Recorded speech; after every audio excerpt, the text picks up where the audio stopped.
조국 장관 동생에 대한 구속영장이 기각되자 여당은 합리적인 결정이라며 박수를 보냈습니다. 하지만 야당은 사법부의 수치로 기억될 거라고 비판했습니다. 이처럼 여야가 정치적 유불리에 따라 사법부의 결정에 반발하는 이율 배반적인 행태를 계속 보이면서 삼권 분립을 흔들고 있다는 비판이 나오고 있습니다. 최기성 기자입니다. 조국 장관 동생에 대한 구속영장이 기각되자 자유한국당은 명백한 특혜라며 거세게 반발했습니다.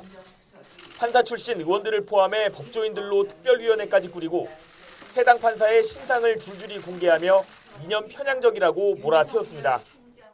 명재권 판사는 기존의 영장 발부 기준과는 달리 대법원장에 대해서도 영장을 발부하고 결국 권력자의 뜻에 맞는 영장 발부 기각이 계속적으로 이루어져 온 그런 사람입니다. 반면 여당인 더불어민주당은 무리한 검찰 수사에 제동을 건 판단을 존중한다면서 판사 개인을 향한 막말 공세를 중단하라고 받아쳤습니다. 이어 이번 결정을 정치적으로 해석하거나 비난하는 것은 부적절하다며 사법부를 추진했습니다. 구속영장을 기각한 판사에 대해 좌익 판사라고 주장하는 망언을 퍼부었습니다. 욕설과 막말로 무한 정쟁만 반복할 때가 아닙니다. 하지만 불과 9달 전으로 시계를 돌려보면 여야 반응은 정반대였습니다. 김경수 경남지사가 1심에서 징역 2년을 선고받고 법정 구속되자 민주당은 법관 탄핵 카드까지 꺼내며 사법부를 압박했습니다. 성창호 부장판사는 양승태 전 대법원장의 비서실 판사를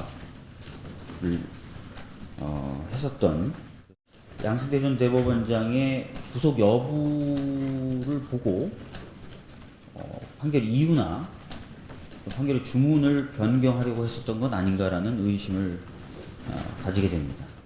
반면 한국당은 집권 여당이 전방위적으로 사법부의 외압을 행사하고 있다면서 재판 불복을 넘어선 헌법 불복이라고 목소리를 높였습니다. 판사 개인을 공격해서 적폐 판사로 몰고 가고 또 하나는 정황 증거 운운하면서 판결을 흔드는 것입니다. 바로 이것은 민주당이 삼권 분립의 헌법 질서를 파괴하고 여야가 그때그때 입맛에 따라 사법부 판결에 감정적인 대응을 보이면서 공정한 재판은 물론 삼권 분립마저 흔들고 있다는 비판이 나옵니다. YTN 최기성입니다.